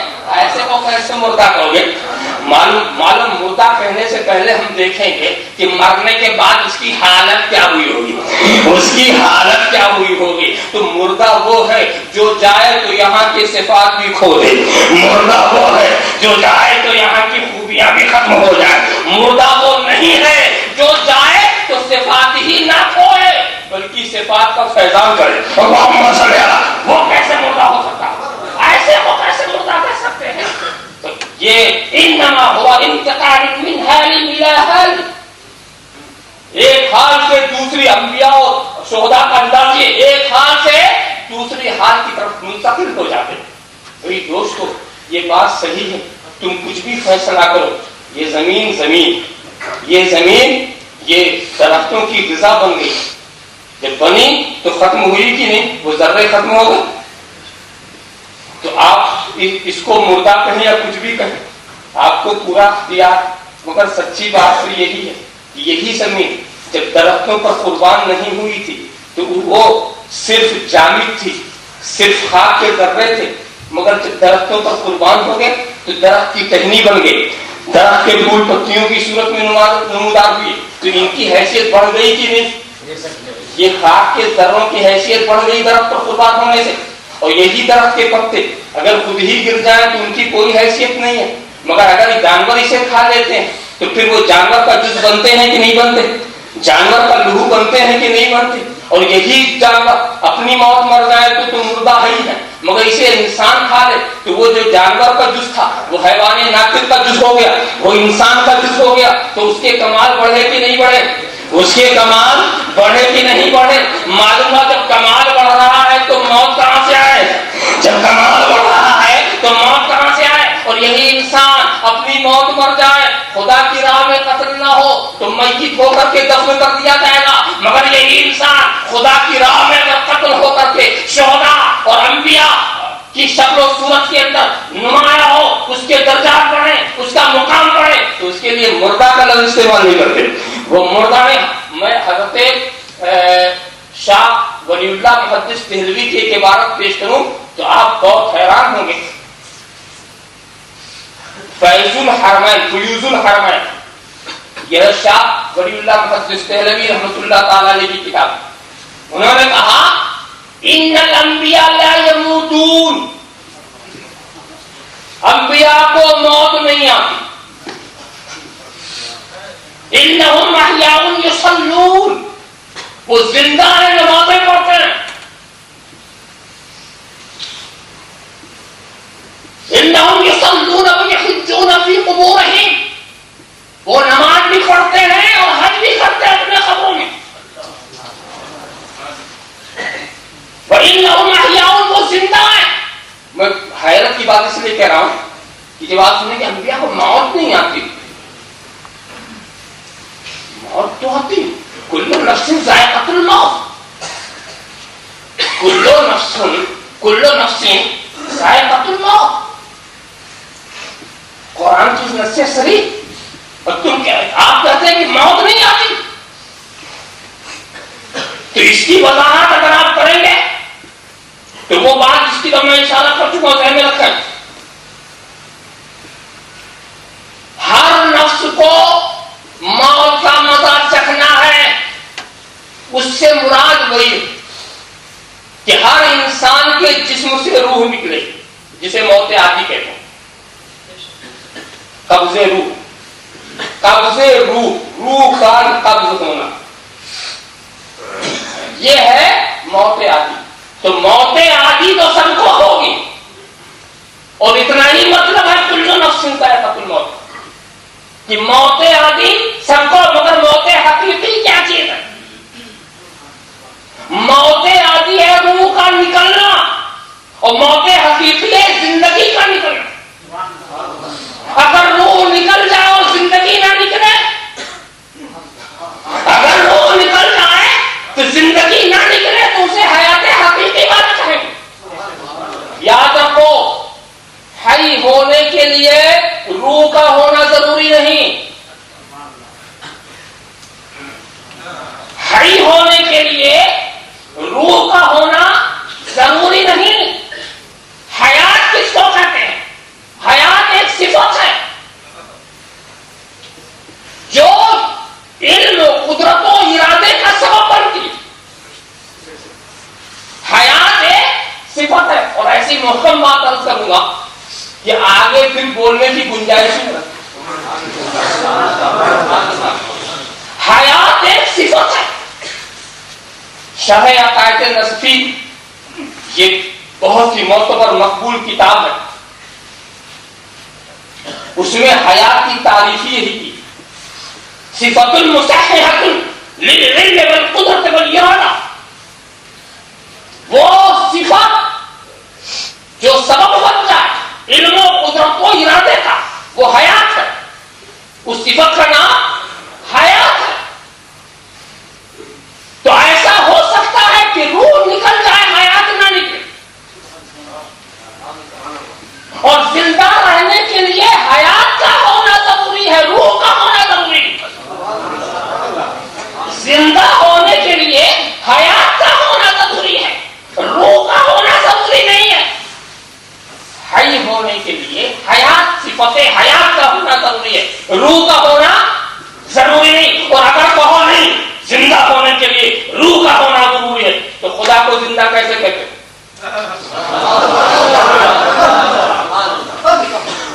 خدا کو زندہ کیسے کہتے ہو؟ کیا اس میں بھی روح ہے؟ تو خدا بغیر روح کے اگر حیات والا ہے تو اپنی اس حیات کی تجلی جب اپنے محبوب پہ ڈالتا ہے تو وہ بھی بغیر روح کے حیات والے۔ اللہم صلی علی سیدنا۔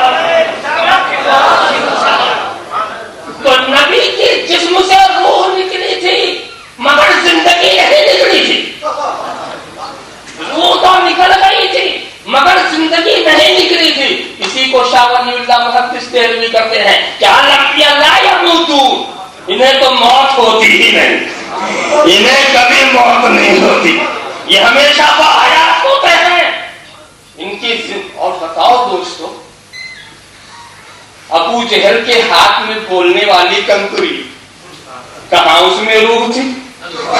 مجھے سمجھاؤ۔ اس تمہیں حنانہ وہ لکڑی جو فراق رسول میں روئی تھی، کہاں اس میں زندگی تھی؟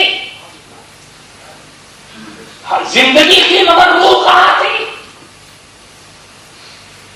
مجھے سمجھاؤ کہ حضرت جبریل کے گھوڑے جب چلے تھے تو جس ہاتھ پر ٹانپ پڑ گئی وہاں زندگی تو مل گئی، روح کہاں تھی؟ تو معلوم ہوا کہ زندگی کے لیے حیات چاہیے، روح نہیں چاہیے۔ روح ایک سبب ضرور ہے، روح ایک سبب ضرور ہے، اگر خدا چاہے تو روح نکال کے بھی حیات کو رہنے دے۔ خدا چاہے تو روح نکال کے بھی حیات کو رہنے دے۔ میں تمہیں وہ واقعہ سناؤں تو بالکل سمجھ میں بات آ جائے گی۔ وہ کیا؟ حضرت جبریل معراج کی رات جب سینے مبارکہ کو شق کیا تھا تو دل نکال دیا اور دل کو اپنے ہاتھ میں رکھا، اور پھر دل کو دیکھتے ہیں اور دیکھ کر قلب سدید فیہ عینان تبصران اذنان تسمعان، کتنا مبارک یہ دل ہے، اس میں 2 آنکھیں ہیں جو دیکھ رہے ہیں، اس میں 2 کان ہیں جو سن رہے ہیں۔ اچھا یہ حضرت یہ کون بتا رہے ہیں؟ حضور خود فرما رہے ہیں کہ میرے سینے کو شق کیا، میرا دل نکالا، اپنے ہاتھ میں رکھا، رکھ کر یہ بولے قلب صدید فیہ وزنان تسمعان۔ رسول یہ بتا رہے ہیں کہ ایسا کیا، میں پوچھ رہا ہوں کہ دل نکالو، دیکھو روح رہتی ہے، دل نکال کر دیکھو، مرکز حیات ہے، دل مرکز حیات ہے، مرکز حیات تو نکل گیا مگر حیات نہیں نکلی، مرکز حیات تو نکل گیا مگر حیات نہیں نکلی۔ ذرا صاحب خیال کرو۔ اور سرکار فرما رہے ہیں کہ حضرت جبریل یہ کہہ رہے ہیں دل باہر ہے، مگر حضرت جبریل یہ کہہ رہے ہیں وہ سرکار روایت فرما رہے ہیں۔ تو اس سے پتہ یہ چلا کہ نبی کریم کی ذات گرامی سے اور جسم مبارک سے زندگی کبھی نکلی ہی نہیں، زندگی کبھی نکلی ہی نہیں۔ ارے دوستو، تم نے اگر مشاہدہ نہ کیا ہو تو جن کے پاس حضور کا منہ مبارک ہے ان سے پوچھ لو کہ وہ بڑھ رہا ہے، اس میں زیادتی ہو رہی ہے۔ کیوں؟ اس لیے کہ نبی کا جزو بدن ہے، اور نبی کے جزو بدن سے روح اگر نکالنی مل جائے زندگی نہیں نکلتی، وہاں سے زندگی نہیں نکلتی۔ نبی کا تعلق، نبی زندگی دینے کے لیے آئے تھے، کسی کی زندگی لینے کے لیے نہیں آئے تھے۔ تو اگر انہی کے پاس زندگی نہ ہو تو دیں گے کہاں سے؟ اللہم صل علی سیدنا مولانا محمد وعلی محمد کما تحب وترضى بین المسلمین۔ آپ خیال کرتے چلے جائیں۔ تو حضرت امام قرطبی کے شیخ کیا کہتے ہیں؟ دیکھو ایک جگہ سے دوسری جگہ کا منتقل ہو جانا بس یہی بات ہے۔ اور سنو شہداء کرام ويدل على ذلك أن الشهداء بعد قتلهم وموتهم أحياء يرزقون فرحين مستبشرين وهذه صفة الأحياء في الدنيا۔ یہ شہداء قتل ہونے کے بعد یہاں سے گزر جانے کے بعد وہاں جاتے ہیں تو زندہ بھی ہیں اپنی قبروں میں، اور وہاں ایک بشارت بھی لے رہے ہیں، خوش بھی ہیں، خوش ہونا، بشارت لینا، رزق کھانا، یہ زندوں کی صفتیں ہیں، مردوں کی نہیں۔ زندوں کی صفتیں ہیں، مردوں کی نہیں ہے۔ اور ہمیں تو اپنے جانے والوں کی زندگی پر اتنا یقین ہے، اتنا یقین ہے کہ ہم یہاں سے بھی تحفے پیش کرتے ہیں، ہدایہ پیش کرتے ہیں، اور یہ صاحب زندگی والے وہاں سے وصول کر کے اپنا فیضان بھیج رہے ہیں، اپنا فیضان بھیج رہے ہیں۔ ہاں یہ اور بات ہے کہ کسی کا جانے والا اگر مردہ ہی ہو گیا ہو، مردہ ہی ہو گیا ہو تو مردہ نہ کچھ لیتا ہے نہ دیتا ہے، یہ نہیں بھیجتے، یہ بھی اچھا کرتے ہیں، وہ نہیں بھیجتا یہ اس کی مجبوری ہے۔ اللہم صل علی سیدنا مولانا محمد وعلی کما تحب وترضى، مگر زندہ تو زندہ کو بھیجے گا۔ صرف جگہ بدلنے سے کوئی مر نہیں جاتا، ورنہ انڈیا سے یہاں آنے کے بعد سب مردے ہی ہوتے۔ جگہ بدلنے سے کوئی نہیں مرتا، بلکہ یہ دیکھا جائے گا کہ بدلنے کے بعد اب اس کی حیثیت کیا ہوئی۔ انہوں نے کہا زیادہ سے زیادہ بات جو کہی جا سکتی ہے اس سلسلے میں وہ یہ ہے، انما ہوا راجع الی ان غیبوا عن ابصارهم۔ زیادہ سے غیبوا عنا، زیادہ سے زیادہ بات یہ کہ وہ ہماری نگاہوں سے پوشیدہ ہو۔ وَإِن كَانُوا مَوْجُودِينَ أَحْيَاءً، اگرچہ وہ موجود ہیں، زندہ ہیں، مگر نگاہوں سے وہ پوش ہو گئے۔ هَذَا كَالْحَالِ فِي الْمَلَائِكَةِ فَإِنَّهُمْ مَوْجُودُونَ أَحْيَاءٌ وَلَا يَرَاهُمْ أَحَدٌ مِّن نَوْمِنَا۔ ملائکہ کا بھی تو یہی حال ہے کہ موجود ہیں مگر ہم کو دکھتے نہیں، موجود ہیں مگر ہم کو دکھتے نہیں، ملائکہ کا یہی حال ہے۔ ہاں وہ اور بات ہے، إِلَّا مَنْ خَصَّهُ اللَّهُ تَعَالَى بِكَرَامَتِهِ مِنْ أَوْلِيَائِهِ، خدا کسی کو دکھا دے یہ بات اور، مگر عادتاً ملائکہ دکھتے نہیں۔ حالانکہ ادھر بھی فرشتے، ادھر بھی فرشتے، سامنے پیشانی کے سامنے فرشتے، سینے کے سامنے فرشتے، پشت پر فرشتے، اتنے فرشتوں کو لے کے ہم ساتھ چلتے۔ چلتے ہیں نا، تو کوئی ایسی جگہ جاؤ جو فرشتوں کے لائق ہو، ایسی جگہ کہاں جا رہے ہو؟ تنہا نہیں جا رہے ہو، کچھ نفوذ قدسیہ کو لے کے جا رہے ہو۔ اللہم صلی علی سیدنا مولانا صلی اللہ علیہ وسلم صلی اللہ تعالی وسلم صلاۃ و سلام علیہ یا رسول اللہ۔ اور اس کے بعد پھر سرکار نے اسی میں بڑی وضاحت فرمائی، سرکار نے اتنی وضاحت فرمائی کہ جمعہ کے دن کے لیے خاص طور سے حضرت ابو دردہ کی یہ روایت ہے، سرکار فرماتے ہیں کہ اکثر الصلاۃ علیہ یوم الجمعہ، جمعہ کے دن مجھ پر زیادہ درود بھیجو، فإنه یوم مشہود تشہدہ الملائکہ، اس لیے کہ اس دن میں ملائکہ بہت زیادہ نزول فرماتے ہیں۔ اور اس کے بعد سرکار کہتے ہیں ان احد یصلی علی الا وردت علی صلاۃ، جب کوئی درود بھیجتا ہے تو اس کا درود میرے پاس پہنچایا جاتا۔ تو حضرت ابو دردہ فرماتے ہیں کہ حضور وبعد الموت، وصال فرمانے کے بعد بھی، تو سرکار کہتے ہیں ہاں بعد الموت، وصال کے بعد بھی، ان اللہ حرم علی الارض ان تاکل اجساد الانبیاء، اللہ نے زمین پر حرام کر دیا ہے کہ وہ نبیوں کے جسم کو کھائے، زمین پہ حرام کر دیا ہے کہ نبیوں کے جسم کو کھائے۔ فنبی اللہ حی یرزق، تو اللہ کا جو نبی ہے وہ زندہ ہے اور رزق دیا جاتا۔ ایک بات میں بتاؤں، دیکھو مردہ زندے کا فرق تم سمجھو یا نہ سمجھو، مگر جانور بھی سمجھ لیتا۔ کسی میدان میں تم جا کے سو جاؤ، کوئی اوپر اڑنے والا وہ گدھ جس کو چیل آئے گی نوچنے، بڑے اوپر اڑ رہی، اور کسی مردے کو لٹاؤ،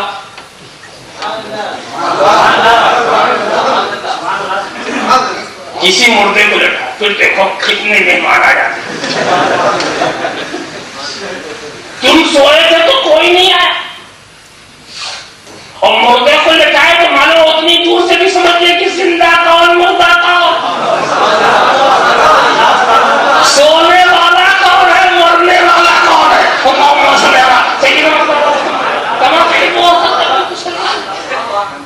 اب اگر یہ دو ٹانگ کا جانور نہ سمجھے تو یہ کتنی بڑی نادانی کی بات ہے۔ تو حشرات اللہ جو زمین کے اندر جانور ہیں، جو جانور مردوں کے گوشت کو کھا جاتے ہیں، وہ کیڑے مکوڑے، وہ بھی یہ جانتے ہیں زندہ کون مردہ کون، وہ بھی یہ جانتے ہیں کہ زندہ کون اور مردہ کون۔ کیڑے مکوڑے سمجھیں اور یہ انسان نہ سمجھے۔ اللہم صلی علی سیدنا محمد کما تحب و ترضى صلی اللہ علیہ وسلم صلی اللہ علیہ وسلم صلاۃ و سلام علیہ یا رسول اللہ۔ اور سرکار نے ایک بڑی پیاری بات اور بھی، حضرت ابو ہریرہ کی روایت، من صلی علی عند قبرہ سمعت ومن صلی علی النائیا بلغته او بلغته او كما قال صلی اللہ علیہ وسلم، جو میرے قبر کے پاس آ کر مجھ پر درود بھیجتا ہے میں سنتا ہوں۔ اب بتاؤ با حیات سنتا ہے یا بے حیات سنتا ہے؟ میں سنتا ہوں، اور جو دور سے میرے تک پہنچایا جاتا۔ اب یہاں پر ذہن میں یہ بات آ سکتی ہے کہ دور والا کیا نہیں سنتے؟ دور والا کیا نہیں سنتے؟ قریب والا تو سن لیتے اور دور والا پہنچایا جاتا۔ اگر سنتے تو پہنچانے کی ضرورت کیا ہے؟ ایک بات اور رکھ دوں میں کہ نبی پہ درود کیسے کیسے پہنچایا جاتا تاکہ بات اور واضح ہو جائے۔ آپ جب درود پڑھتے ہیں تو ایک فرشتہ ہے آپ کی پیشانی کے سامنے جو اس درود کو نبی کی بارگاہ میں پہنچا ہوگا۔ اس کی ڈیوٹی ہے، داہنے والے کی ڈیوٹی ہے نیکی لکھو، بائیں کی ڈیوٹی ہے کہ برائی لکھے، سامنے والے کی ڈیوٹی ہے کہ نیکیوں کی تلقین کرے، پیچھے والے کی ڈیوٹی ہے کہ منکرات سے بچائے، اور پیشانی والے کی ڈیوٹی ہے کہ درود پڑھو تو نبی تک پہنچو۔ ایک تو یہ ہوا پیشی کا طریقہ، اور دوسرا کیا کہ کچھ فرشتے گشتی کرتے ہیں، تو وہ جو سن لیتے ہیں ذکر کی محفل یا درود کی محفل، تو جا کے درود نبی کی بارگاہ میں پہنچا دیں۔ تیسرا طریقہ کیا ہے کہ ایک فرشتہ خود بارگاہ نبی میں ہے اور اس ساری دنیا کی آوازیں سننے کی طاقت اس میں ہے، جب کوئی درود پڑھتا تو فوراً وہ نبی سے عرض کرتا ہے کہ حضور فلاں ابن فلاں نے آپ پہ درود بھیجا۔ تین طریقے ہیں۔ چوتھا طریقہ یہ ہے کہ روزانہ کے اعمال حضور کی بارگاہ میں پیش ہوتے ہیں تو اس میں درود بھی جاتا ہے۔ پانچواں طریقہ یہ ہے ہر ہفتے کے اعمال حضور کی بارگاہ میں پیش ہوتے ہیں، جمعہ کے دن خاص طور سے تو درود بھی جاتا۔ ایک بات بتاؤ، تم نے درود ایک پڑھا، اس کو اتنے پہنچانے والوں کی ضرورت کیا؟ ارے بھائی ایک نے پہنچا دیا تو کیا وہ معتبر پہنچانے والا نہیں تھا؟ اتنے پہنچانے والوں کی ضرورت کیا؟ پیشانی والا پہنچائے، گشتی والے پہنچائے، حاضر دربار والا پہنچائے، دن کے اعمال کے ساتھ جائے، ہفتے کے اعمال کے ساتھ جائے، یہ کیا معاملہ؟ دوستو، اس میں نبی کی سماعت کی کمزوری کی بات نہیں ہے، اس میں کچھ ضرورت اور عدم ضرورت کا چکر نہیں ہے، اس میں تو نبی کے امتیوں کا اعزاز و اکرام، نبی پہ درود پڑھنے والوں کا اعزاز اور اکرام ہے کہ نبی خود سنتے ہیں۔ دلائل الخیرات شریف کے اندر حدیث ہے، حضور نے خود فرمایا ہے اسمعوا صلاۃ اہل محبتی وصلاۃ خیرہم ما رزقنا لیا، میں اہل محبت کا درود خود سنتا ہوں۔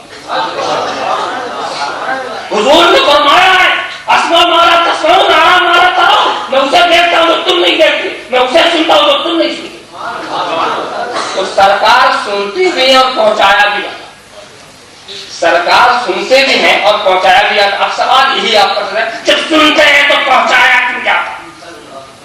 مگر کبھی سوال کے جذبے میں آ کر کبھی یہ نہ پوچھ لینا کہ خدا تو سب کچھ جانتا عالم الغیب و شہادت، ارے بھائی جو تم نے بھی کیا نہیں وہ بھی جانتا، جو 2 برس کے بعد کرو گے وہ بھی جانتا، تم نہیں جانتے وہ جانتا، تو جب سب وہ جانتا ہے ان 2 فرشتوں کی ضرورت کیا ہے؟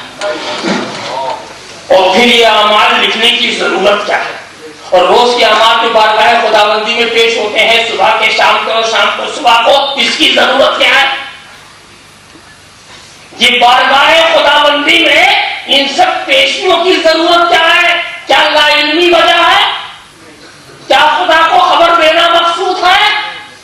ارے دوستو، شہنشاہوں کے دربار، سلطانوں کے دربار کے جو قوانین ہیں اس کی حد، اس کے راز کو پہنچنا مشکل، تو جس طرح تم یہی کہو گے، چاہے تم اس کی حکمت سمجھو چاہے نہ سمجھو، مسئلہ سمجھو یا نہ سمجھو، مگر اس یقین کے ساتھ کہ قطعی ضرورت اس بات کی نہیں ہے کہ روز کے اعمال خدا کی بارگاہ میں جائیں، قطعی اس بات کی ضرورت نظر نہیں سمجھ میں آتی کہ فرشتے اعمال خدا کی بارگاہ میں لے جائیں، مگر اس میں کوئی خدا کی حکمت ہے، اس میں کوئی خدا کی حکمت ہے جو ایسا ہو رہا ہے۔ دوستو بس اتنا یہاں بھی سمجھ لو کہ بالکل ضرورت نہیں ہے کہ نبی کے پاس درود کو پیش کیا جائے، مگر اس میں بھی کچھ خدا کی حکمت ہے، اس میں بھی کچھ خدا کی حکمت ہے۔ اور ایک حکمت تو بہت ظاہر نظر آ رہی ہے کہ نبی اپنی امت کو خوب چاہتے ہیں، نبی اپنی امت کو خوب چاہتے ہیں، اور اس محبت کا تقاضا یہ ہے کہ نبی کی امت کا ذکر دربار نبی میں ہو، اور فرشتوں کی زبان سے ہو،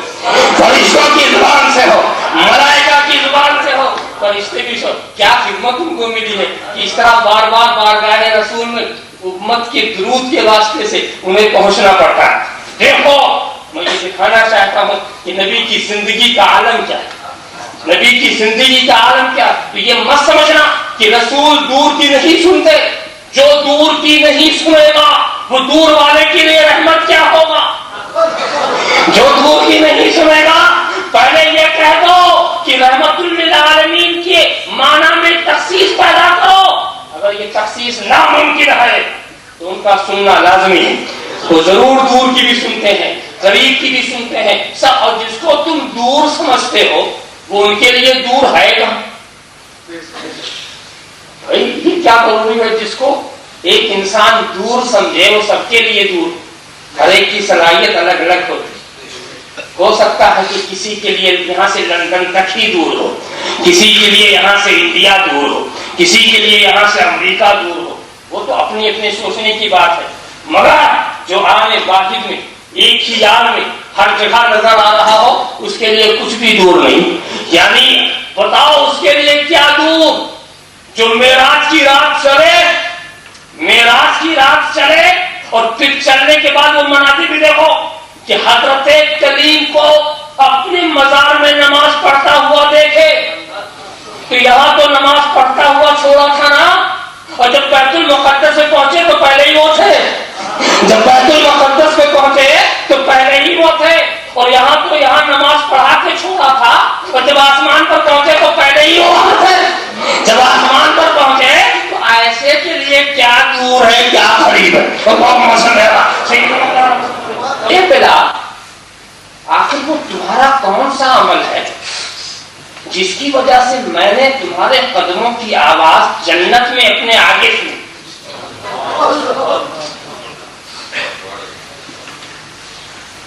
حضرت بلال کیا کرتے ہیں کہ حضور میری عادت, مجھے ایک چیز پسند آ گئی وہ میں کرتا ہوں. تو کیا کرتا ہوں؟ جب بھی میں وضو کرتا ہوں تو 2 رکعت نفل پڑھ لیتا ہوں. تحیۃ الوضو جب بھی وضو کرتا ہوں تو 2 رکعت پڑھ لیتا ہوں.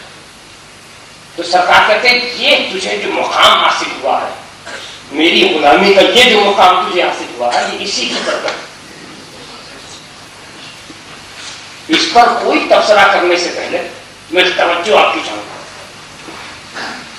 کہ حضرت بلال کیا جنت میں تھے؟ تو یہ آواز کہاں سے سنی؟ اب عقلاً کئی قسمیں ہو سکتی ہیں. حضرت بلال مکے میں اور آواز جنت میں.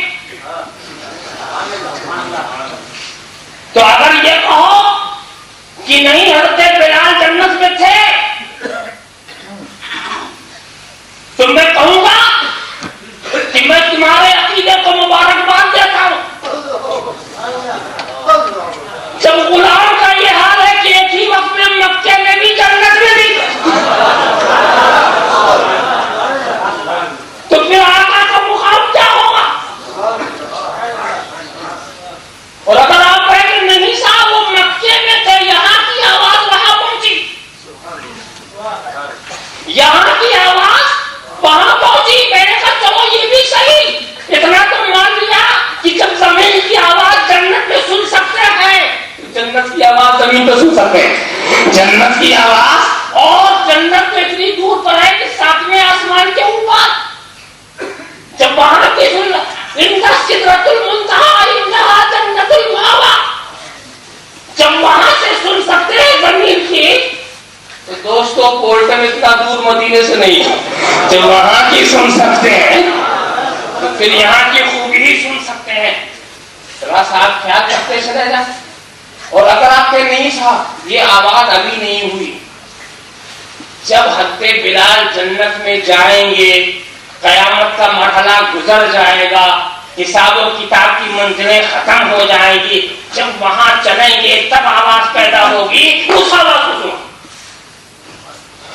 ہم نے کہا اور بھی حیرت ہوئی, اور بھی حیرت ہو گئی کہ ابھی آواز پیدا ہی نہیں ہوئی تو سن لیا, تو جو پیدا ہوگی وہ تو نہیں سنیں گے. اللہم صلی اللہ سیدنا مولانا محمد وعلی سیدنا محمد کما کہ تو صلی اللہ علیہ وسلم صلی اللہ علیہ وسلم صلاۃ و سلام علیک یا رسول اللہ. وما ارسلناک الا رحمۃ للعالمین, ہم نے سارے عالم کے لیے اپنے محبوب کو رحمت بنا کر بھیجا. علماء کرام کے ارشادات, اولیاء کرام کے فرامین کی روشنی میں آپ دیکھیں. اور میں تو کبھی کبھی کچھ اور بھی حوالے اپنے ذہن میں رکھتا ہوں. ایک کتاب ہے, اس کا نام ہے المحنث. المحنث جو کتاب ہے یہ دارالعلوم دیوبند کی فضا میں لکھی گئی, اور لکھنے والے نے اپنے سارے علماء کا جو عقیدہ ظاہر کیا وہ کیا, وہ الفاظ سن لیجیے, یاد رکھیے. ہوا صلی اللہ تعالی علیہ وسلم حی فی قبرہ ویتصرف فی الکون. اللہ کے رسول اپنی قبر میں زندہ ہیں اور پورے کون میں تصرف کرتے, پوری کائنات میں وہ یہ تصرف فی الکون, پوری کائنات میں تصور کرتے باذن اللہ تعالی. حیث و شاء, جس قسم کی بھی تصرف چاہتے ہیں پوری کائنات میں کرتے ہیں اپنے سے, اور اپنے قبر میں زندہ. اب مسئلہ اور قریب آ گیا نا. حالانکہ بڑی احتیاط کی ہے کہ قبر سے باہر نکلنے نہ دیا جائے,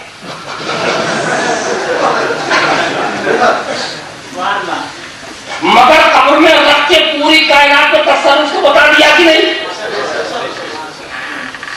پوری کائنات کا تصرف وہی تو کر سکتا ہے جس کا دستے قدرت و اختیار کائنات کے ہر گوشے میں پہنچے. پوری کائنات میں تصرف تو وہی کر سکتا ہے. واقعی بات ہے کہ رب تبارک و تعالیٰ کی مہربانی دیکھو کہ کبھی کبھی غلط لوگوں سے بھی صحیح بات کہلوائی نہیں ہوتا. صحیح وما ارسلناک الا رحمۃ للعالمین. اے محبوب, ہم نے سارے عالم کے لیے, ہر زمانے کے لیے, ہر قوم کے لیے, ہر خاندان کے لیے, ارسلت الی الخلق کافہ, ساری مخلوق کے لیے تجھے رسول بنایا. للعالمین نذیرا, سارے عالم کے لیے تجھے نذیر بنایا. جب سارے عالم کے لیے نذیر بنایا تو ہر جگہ ان کا تصرف, ہر جگہ ان کا علم, ان کا علم, ان کی خبر. واقعی دوستوں, آیت کریمہ تو بہت مختصر کس لحاظ سے ہے؟ کلمات کے لحاظ سے, اور بہرے نہ پیدا کرنا کس اعتبار سے؟ معانی اور مفاہیم کے لحاظ سے. اس کو آپ سمجھتے جائیں تو آپ کے کو ایک دل کے اندر تسلی اور دل کے اندر ایک نورانیت پیدا ہوگی کہ رب تبارک و تعالیٰ نے آپ کے محبوب کو کیا مقام دیا. دوستو, میں تمہیں لے چلوں گا تھوڑی دیر کے لیے ایک جلیل القدر تابعی کی بات آئی. یہ جلیل القدر تابعی کون ہے؟ حضرت سعید ابن مسیب. اور وہ زمانہ یاد کرو جب یزیدیت کا طوفان مکہ اور مدینہ کی عظمتوں سے کھیل رہا. دیکھو ایک عجیب اتفاق کیا ہے کہ ایک زمانے ایسا تھا کہ مدینے پر عبد الوہاب نجدی کا تصنف, ایک زمانہ ایسا تھا, خدا نے چاہا اس کے بعد ختم ہو گیا. تو مسجد نبوی کا بھی ان کا قبضہ تھا, امام کیوں نہیں کرتا. تو اس زمانے کے جو لوگ تھے انہوں نے مسجد میں جانا چھوڑ دیا. اس سے پہلے کی بات کرو, حضرت عثمان غنی کا زمانہ تھا. تو یہ جو قاتلین سیدنا عثمان غنی تھے, یہ باغی لوگ, انہوں نے بھی مسجد پر قبضہ کر لیا تھا. اس زمانے میں بھی صحابہ نے مسجد میں جانا چھوڑ دیا. ایک زمانہ ایسا آیا کہ رافضیوں کا بھی قبضہ ہو گیا. اس زمانے میں بھی اس دور کے جو ایمان والے تھے انہوں نے مسجد میں جانا چھوڑ دیا تھا. امام اپنا بدلا, مسجد چھوڑا, اس لیے کہ نماز ہم خدا کے لیے پڑھتے ہیں, امام کے لیے نہیں. پہلے ہمیں یہ یقین تو ہونا چاہیے کہ ہماری نماز ہوگی بھی نہیں. تو نماز کو خطرے میں ڈال کر کے عبادت کو خطرے, مگر یہ کوئی نئی بات نہیں, ہر زمانے میں ایسا رہا. اور میں تو یہ کہتا ہوں کہ اگر غلط لوگ قیامت تک بھی اس پر قابل رہیں گے تو کوئی وہاں نہیں جائے گا. جو جاننے والے ہیں, جو سمجھ والے ہیں, وہ تو بڑی نادانی کرتے ہیں. جو بھیڑ کو دیکھ کر جا رہے ہیں، تیرے اوپر مجمع کی اتباع نہیں تھی، رحمت للعالمین کی پیروی تھی، رحمت للعالمین کے قانون اور رسول کی پیروی تھی۔ وہ نہیں سوچتے بھیڑ کو دیکھ کر وہاں زیادہ افراد کو دیکھ کر کے مگر وہاں پر وہ واقعہ عجیب و غریب واقعہ تھا کہ مسجد بالکل خالی، یہ حضرت سعید ابن مسیب مسجد خالی، اور یہ رہے بھی تو دیوانہ اور مجنون بن کر۔ تو پھر کیا انہوں نے کہا کہ عالم ایسا تھا کہ ہررا کی راتوں میں میرے سوا مسجد میں کوئی نہیں تھا، مسجد میں کوئی نہیں تو نماز کا وقت کا کیسے پتا چلتا؟ مسجد میں کوئی نہیں تو نماز کے وقت کا پتا کیسے چلتا تھا؟ تو انہوں نے فرمایا کہ ما یاتی وقت الصلاۃ الا وسمعت الاذان من القبر، حضور کی قبر مبارک سے میں اذان کی آواز سنتا اے اللہ کے رسول، آپ نے اپنی امتی کو سنا کر ہمارے یقین کو اور مضبوط کر دیا کہ جب غلام سنتا ہے تو آقا کیوں نہیں سنا دیا؟ جب اندر کی باہر والا سنے گا تو باہر کی اندر والا کیوں نہیں سنے گا؟ اسی روایت کو حضرت عبدالعزیز حضرت سعید ابن عبدالعزیز نے مشکات شریف کے اندر کہ حضرت سعید ابن مسیب نے مسجد نہیں چھوڑی، لم يبرح سعید ابن المسیب المسجد وكان لا يعرف وقت الصلاة إلا بهمهمة يسمعها من قبر النبي صلی اللہ علیہ وسلم۔ سعید ابن مسیب مستقل مسجد میں رہتے تھے اور ان کو نماز کے وقت کی پہچان ایسے ہوتی تھی کہ نبی کی قبر سے گنگناہٹ نکلی، نبی کی قبر سے ایک آواز سنتے تھے۔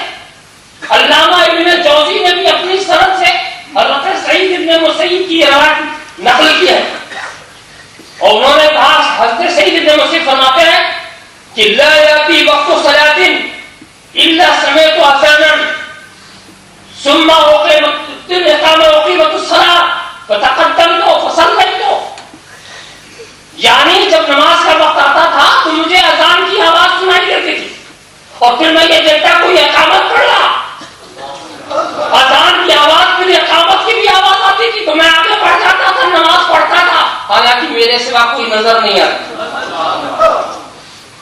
بتاؤ دوستو، یہ کس کی صفت ہو سکتی؟ یہ کسی ایسے ہی رسول کی جس کی زندگی جو ہے وہ ایسی وابستہ ہے کائنات کے لیے، ضروری ہے اس کی زندگی، اس لیے کہ وہ رحمت ہے، جناب محمد رسول اللہ صلی اللہ علیہ وسلم۔ میں اور آگے بڑھ کر کی بات بتاتا ہوں جس کی وضاحت کی ہے علامہ امام عبدالباقی زرقانی نے کہ الانبیاء والشہداء یاکلون فی قبورہم ویشربون ویصلون ویصومون ویحجون، انبیاء اور شہداء اپنی قبروں میں کھاتے ہیں، پیتے ہیں، نماز پڑھتے ہیں، روزہ رکھتے ہیں، حج کرتے ہیں۔ یہ کوئی زندہ کر رہا ہے مردہ کر رہا ہے؟ یہ سب زندہ کر رہا ہے کہ مردہ کر رہا ہے؟ سوچنے کی بات ہے۔ کھاتے ہیں، پیتے ہیں۔ اچھا، اب آپ کو بھی اطمینان ہو گیا ہے کہ جو آپ بھیجتے ہیں وہ ضائع نہیں جاتا۔ اللہم صلی علی سیدنا محمد کما تحب وترضى بمتصدیہ صلی اللہ علیہ صلی اللہ علیہ وسلم صلاۃ و سلام علیک یا رسول اللہ۔ ذرا سا دیکھو کتنی وضاحت فرما رہے ہیں یہ اکابرین۔ اور اس کے بعد دوستو حضرت جنید بغدادی یاد آ گئے۔ کہاں تک حوالہ آپ کے سامنے پیش کروں؟ حضرت جنید بغدادی کے قول کو تفسیر روح البیان نے نقل کیا۔ وہ عجیب بات کہتے ہیں، عجیب بات، یہ صوفی کی بات، یہ کسی عالم کی بات نہیں، یہ صوفی کی بات۔ اور عالم کی بات اور صوفی کی بات کا رنگ الگ ہوتا ہے۔ صوفی آج کل تو اصطلاحی عالم اور اصطلاحی صوفی اتنے ہو گئے ہیں کہ ہم صوفی کہیں تو شاید آپ صوفی کا مقام بھی نہ سمجھ پائیں۔ تو صوفی کا کلمہ حضرت جنید بغدادی سلطان الاولیاء سید الطائفہ، تو کہتا من كانت حیاتہ بنفسہ كانت مماتہ بذہاب روحہ، جس کی زندگی اس کے نفس کی وجہ سے تو اس کی موت اس کی روح کے نکل جاتی. من كانت حیاتہ بنفسہ، جس کی زندگی کا دار و مدار نفس ہے اور نفس کے لیے ہے، تو اس کی موت کیا ہے؟ اس کی روح کا نکل جانا. وہ من كانت حیاتہ بربہ،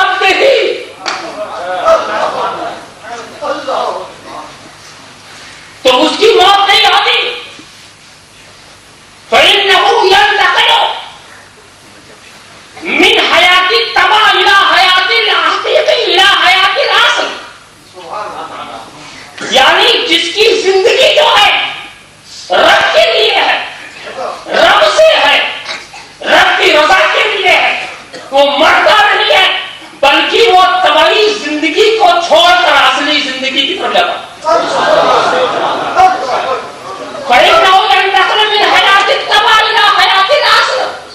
وہ طبعی زندگی کو چھوڑتا اور اصلی زندگی کی طرف جاتا ہے.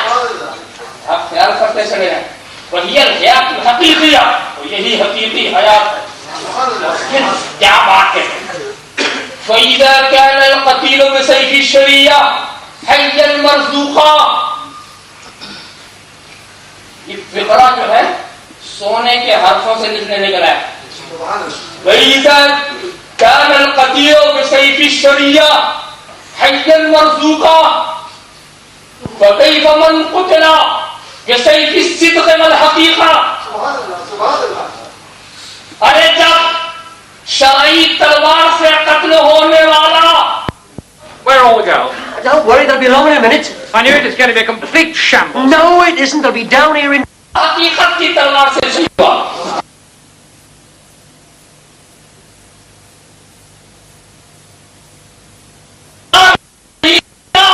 وہ تو زندہ ہے، اس کی زندگی کا کیا عالم ہے؟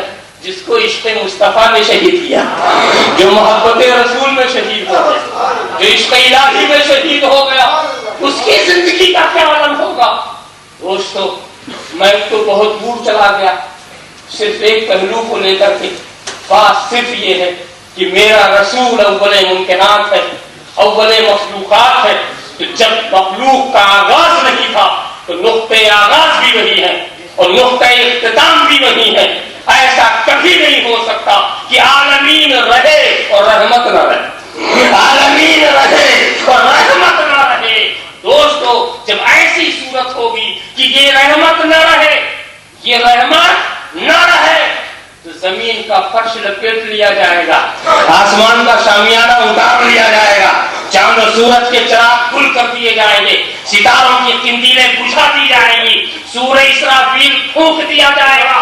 پھر کچھ نہ ہوگا، نہ عالمین ہوں گے نہ رحمت للعالمین ہوں گے. مگر اس کے بعد بھی جب عالمین کے آنے کی بات ہوگی تو رحمت پہلے آئے گی، رحمت پہلے آئے گی. وما ارسلناک الا رحمۃ للعالمین. ہر عالم کی رحمت ہے. کسی عالم میں رہ جاتے کہ ان کی مہربانی ہے کہ یہ عالم پسند آیا، وہ ہر عالم کی رحمت ہے، وہ ہر عالم میں رہتے ہیں. بفیض رحمت للعالمین، رحمت ہی رحمت ہے. وآخر دعوانا الحمدللہ.